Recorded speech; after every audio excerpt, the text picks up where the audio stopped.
ಈಗ ಎಷ್ಟಿದೆ ಗೊತ್ತಾ? ಈ ವರ್ಷ ಎಷ್ಟಿದೆ ಅಂತ 25-26ರಲ್ಲಿ 42,017 ಕೋಟಿ. ಯಾರು ಮಾಡಿದ್ರು ಇದನ್ನ? ಸಿದ್ದರಾಮಯ್ಯ, ಕಾಂಗ್ರೆಸ್ ಸರ್ಕಾರ. ಆಂಜನೇಯ ಏನು ಉಗ್ರಪ್ಪ ಇದು ಹೇಳಲೇ ಇಲ್ಲ ನೀನು.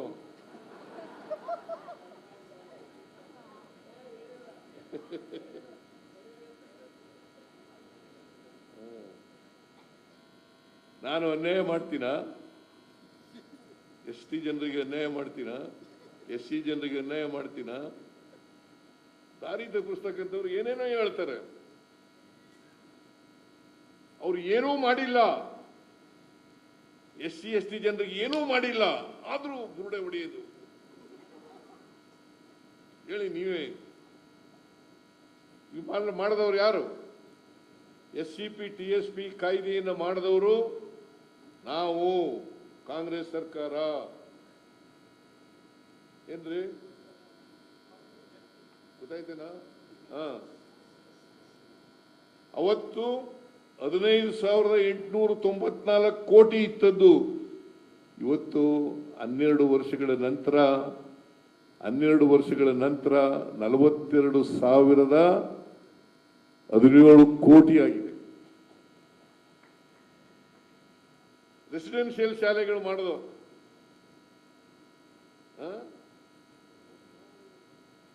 ಹೋಬಳಿಗೊಂದು 870-80 ಎಷ್ಟೋ ಇದ್ದಾವೆ. ಎಷ್ಟಪ್ಪ? 879 ಇದ್ದಾವೆ.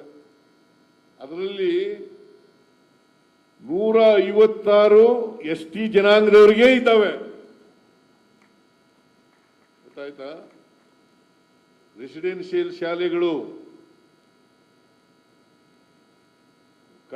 ಕಳೆದ ವರ್ಷ 25-26ರಲ್ಲಿ 10 ರ್ಯಾಂಕ್ಗಳು, ಫಸ್ಟ್ 10 ರ್ಯಾಂಕ್ಸ್ ತಗೊಂಡಿದ್ದಾರಲ್ಲ, ಅದರಲ್ಲಿ 19 ಜನ ವಿದ್ಯಾರ್ಥಿಗಳು ST ಜನಾಂಗಕ್ಕೆ ಸೇರಿದವರು.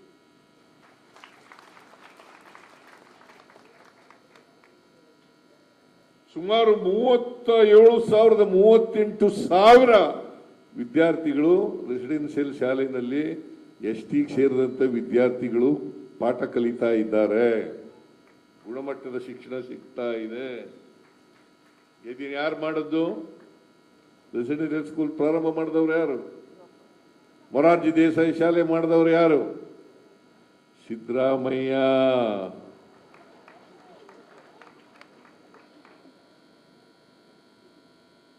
ನಿಮಗೆಲ್ಲ ಇತಿಹಾಸ ತಿಳ್ಕೋಬೇಕು.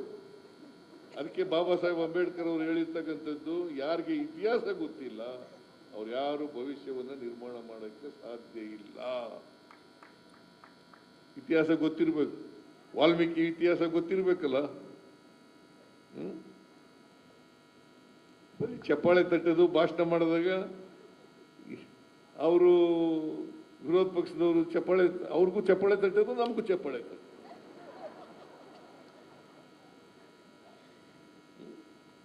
ದಯಮಾಡಿ ನಿಮ್ಮಲ್ಲಿ ಕೈ ಮುಗಿದು ಪ್ರಾರ್ಥನೆ ಮಾಡ್ತೀನಿ, ನೀವು ಯಾರು ನಿಮ್ಮ ಪರ ನಿಲ್ತಾರೆ, ಅಧಿಕಾರದಲ್ಲಿದ್ದಾಗ ನಿಮ್ಮ ಪರವಾಗಿ ಮಾಡ್ತಾರೆ, ಅವ್ರ ಜೊತೆ ನಿಲ್ಲಿ.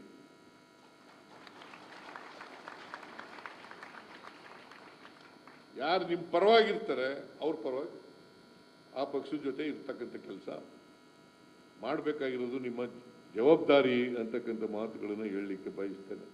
ಡಿಮ್ಯಾಂಡ್ ಮಾಡೋದು ತಪ್ಪಲ್ಲ, ನಿಮ್ಮ ಹಕ್ಕುಗಳನ್ನು ಪ್ರತಿಪಾದನೆ ಮಾಡ್ತಕ್ಕಂಥದ್ದು ತಪ್ಪಲ್ಲ. ನಿಮ್ಮ ಜನಾಂಗಕ್ಕೆ ಬೇಕಾದಂಥ ಸವಲತ್ತುಗಳನ್ನು ಕೇಳ್ತಕ್ಕಂಥದ್ದು ತಪ್ಪಲ್ಲ. ಕೇಳಬೇಕು, ಕೇಳೇ ಪಡ್ಕೋಬೇಕು. ಅದಕ್ಕೆ ಬಾಬಾ ಸಾಹೇಬ್ ಅಂಬೇಡ್ಕರ್ ಅವರು ಏನು ಹೇಳಿದ್ದಾರೆ? ಶಿಕ್ಷಣ, ಸಂಘಟನೆ, ಹೋರಾಟ, ಅದು ಮಾಡಲೇಬೇಕು. ಶಿಕ್ಷಣ, ಸಂಘಟನೆ, ಹೋರಾಟ. ಯಾರು ಅವಕಾಶಗಳಿಂದ ವಂಚಿತರಾಗಿದ್ದಾರೆ, ಸಾಮಾಜಿಕ ನ್ಯಾಯದಿಂದ ವಂಚಿತರಾಗಿದ್ದಾರೆ, ಯಾರಿಗೆ ಇನ್ನೂ ಮುಖ್ಯವಾಹಿನಿಗೆ ಬರಲಿಕ್ಕೆ ಸಾಧ್ಯ ಆಗಿಲ್ಲ, ಅವರೆಲ್ಲರೂ ಕೂಡ ತಮ್ಮ ಹಕ್ಕುಗಳ ರಕ್ಷಣೆಯನ್ನು ಮಾಡ್ಕೊಳ್ತಕ್ಕಂಥದ್ದು ಅತ್ಯಂತ ಅವಶ್ಯ. ಹಕ್ಕುಗಳ ರಕ್ಷಣೆ ಮಾಡ್ತಕ್ಕಂಥದ್ದು ಅತ್ಯಂತ ಅವಶ್ಯ. ಅದನ್ನೇ ವಾಲ್ಮೀಕಿಯವರು ಹೇಳಿರೋದು, ಅಂಬೇಡ್ಕರ್ ಹೇಳಿರೋದು, ಬುದ್ಧ ಹೇಳಿರೋದು, ಬಸವಣ್ಣ ಹೇಳಿರೋದು ಅಲ್ವಾ? ಸರ್ವರಿಗೂ ಸಮಪಾಲು ಸಮಬಾಳು ಅಂದ್ರೇನು? ಈ ದೇಶದ ಅಧಿಕಾರದಲ್ಲಿ, ಶಿಕ್ಷಣದಲ್ಲಿ, ಉದ್ಯೋಗದಲ್ಲಿ, ಆಸ್ತಿನಲ್ಲಿ ಎಲ್ಲದರಲ್ಲೂ ಪಾಲು ಸಿಗಬೇಕು, ಸಮಾನವಾಗಿ ಪಾಲು ಸಿಗಬೇಕು. ಈ ಅಸಮಾನತೆ ನಿರ್ಮಾಣ ಮಾಡಿದವರು ಯಾರು? ಸಮಾಜದಲ್ಲಿ ತಾರತಮ್ಯ ನಿರ್ಮಾಣ ಮಾಡಿದವರು ಯಾರು? ನಾವ? ಪಟ್ಟಭದ್ರ ಹಿತಾಸಕ್ತರು, ಜಾತಿ ವ್ಯವಸ್ಥೆ ನಿರ್ಮಾಣ ಮಾಡಿದವರು. ಈ ವಾಲ್ಮೀಕಿ ಬಗ್ಗೆನೂ ಕೂಡ ಕೆಟ್ಟದಾಗಿ ಎಲ್ಲ ಬರೀತಾರೆ. ಉಗ್ರಪ್ಪ ಹೇಳಿದ್ದಾರೆ, ಸರಿಯಾದ ರೀತಿಯಿಂದ ನಮ್ಮ ವಿದ್ಯಾರ್ಥಿಗಳು ಅರ್ಥ ಮಾಡ್ಕೋಬೇಕಾದ್ರೆ, ತಿಳ್ಕೋಬೇಕಾದ್ರೆ, ವಾಲ್ಮೀಕಿ ಬಗ್ಗೆ ಒಳ್ಳೆ ಭಾವನೆ ಬರಬೇಕಾದ್ರೆ ಪಠ್ಯಕ್ರಮದಲ್ಲಿ ಇರಬೇಕು ಅಂತಕ್ಕಂಥ ಮಾತುಗಳನ್ನು ಕೂಡ ಹೇಳಿದ್ದಾರೆ. ಅದನ್ನು ಮಾಡೋಣ. ನಾವೆಲ್ಲ ಹಿಂದೆ ವಾಲ್ಮೀಕಿ ರಾಮಾಯಣ ಓದ್ತಕ್ಕಂಥ ಅವಕಾಶ ಸಿಕ್ತಿದ್ರು, ಗದ್ಯ ಭಾಗ ಓದಿದ್ದು.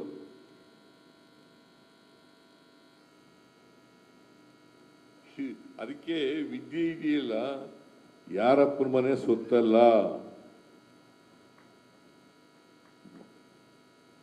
ಒಬ್ಬ ವ್ಯಕ್ತಿಯ ಅವನ ವ್ಯಕ್ತಿತ್ವ ಗುರುತಿಸೋದು ಹೆಂಗಪ್ಪ ಅಂತಂದ್ರೆ, ಅವನ ಕೆಲಸ ಕಾರ್ಯದಿಂದ ಮಾತ್ರ ಗುರುತಿಸ್ಬೇಕು ಹೊರತು, ಅವನ ವ್ಯಕ್ತಿತ್ವದಿಂದ ಗುರುತಿಸ್ಬೇಕು ಹೊರತು ಜಾತಿಯಿಂದ ಅಲ್ಲ. ಇದನ್ನ ಹಿಂದೆ ವಾಲ್ಮೀಕಿಯವರು ಎಷ್ಟು 7,000 ವರ್ಷನ 7,000 ವರ್ಷಗಳ ಹಿಂದೆನೆ ಸಾರಿ ಹೇಳಿದ್ದಾರೆ ನೋಡಿ. ಅವತ್ತು ಪುಷ್ಪಕ ವಿಮಾನ ಅಂತಂದ್ರೆ ಏನು ಅನ್ನೋದು ಗೊತ್ತಿತ್ತು ವಾಲ್ಮೀಕಿಯವರಿಗೆ.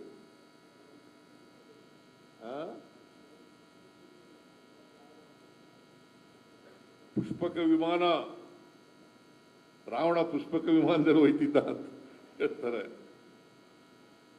ನೋಡಿ. ಆ ಕಲ್ಪನೆ ಇದೆಯಲ್ಲ, ಆ ಕಲ್ಪನೆ ಅವತ್ತೇ ವಾಲ್ಮೀಕಿಯವರಿಗೆ ಬಂದಿತ್ತು. ಆ ಯುದ್ಧದಲ್ಲಿ ಉಪಯೋಗಿಸ್ತಕ್ಕಂಥ ನಿಮ್ಮ ಜಾತಿನಲ್ಲಿ ಇದೆಯಲ್ಲ, ಯಾರು ಇದು ಗೊತ್ತಿದೆ, ನೀವು ತಿಳ್ಕೋಬೇಕು. ಏಕಲವ್ಯನ ಕಥೆ ಗೊತ್ತಿದೆಯಾ?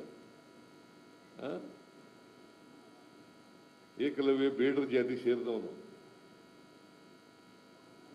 ದ್ರೋಣಾಚಾರ್ಯರು ಅವನು ಶಿಷ್ಯನಾಗಿ ತಗೊಳ್ಳಲ್ಲ. ಯಾಕಂತಂದ್ರೆ ಅವನ ಶಿಷ್ಯ ಶೂದ್ರ, ಎಲ್ರಿಗಿಂತ ಜಗತ್ತಿನಲ್ಲೇ ಒಳ್ಳೆ ಬಿಲ್ಲುಗಾರ ಆಗ್ಬಿಡ್ತಾನೆ ಅಂತ ಹೇಳಿ ಅವನ್ನ ಶಿಷ್ಯನಾಗಿ ಸ್ವೀಕಾರ ಮಾಡಲ್ಲ.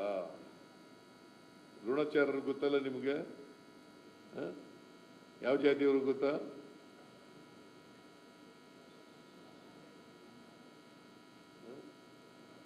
ಬ್ರಾಹ್ಮಣರು. ಯಾವ ಜಾತಿ ಇಲ್ಲಿ ಕ್ಷತ್ರಿಯರು ಮಾತ್ರ ಬಿಲ್ಲು ವಿದ್ಯೆ ಕಲಿಸ್ತೀವಿ ಅಂತ ಹೇಳಿ ಚಿತ್ರಣ ವ್ಯವಸ್ಥೆಯಲ್ಲಿ 2ನೇ ಸ್ಥಾನನ 3ನೇ ಸ್ಥಾನನ ಇರೋದು ಉಗ್ರಪ್ಪ. ಕ್ಷತ್ರಿಯರಿಗೆ 2ನೇ ಸ್ಥಾನ, ಚತುರ್ವರ್ಣ ವ್ಯವಸ್ಥೆಯಲ್ಲಿ 2ನೇ ಸ್ಥಾನದಲ್ಲಿರೋದು. ಅವ್ರಿಗೆ ಮಾತ್ರ ಪಾಂಡವರಿಗೆ ಕೌರವರಿಗೆ ವಿದ್ಯೆ ಕಲಿಸ್ತಕ್ಕಂಥ ಕೆಲಸ ಮಾಡ್ತಾ ಇದ್ರು, ಬಿಲ್ಲು ವಿದ್ಯೆ. ಇವನು ಬೇಡ್ರವನು ಅಂತೇಳಿ ಇವನಿಗೆ ಬಿಲ್ಲು ವಿದ್ಯೆ. ದ್ರೋಣಾಚಾರ್ಯರ ಮೂರ್ತಿ ಇಟ್ಕೊಂಡು ಅವ್ರನ್ನ ಸ್ಮರಿಸ್ಕೊಂಡು ವಿದ್ಯೆ ಕಲಿತಾರೆ. ಯಾರು? ಏಕಲವ್ಯ. ಒಂದ್ಸಾರಿ ಬೇಟೆಗೆ ಹೋಗ್ತಾರೆ, ಪಾಂಡವರು ಕೌರವರೆಲ್ಲ ಬೇಟೆಗೆ ಹೋಗ್ತಾರೆ. ಆ ಬೇಟೆ ಹೋಗಾಗ ನಾಯಿ ಮುಂದಿಟ್ಕೊಂಡು ಹೋಗ್ತಾ ಇರ್ತಾರೆ. ಈ ನಾಯಿ ಬೊಗಳೋದು ಕೇಳಿ ನಾಯಿ ಕಾಣದೇ ಹೋದ್ರೂ ಕೂಡ ಏಕಲವ್ಯ ಬಿಲ್ಲು ವಿದ್ಯೆ ಮಾಡಿ ಬಾಯಿಗೆ ಹೊಡಿ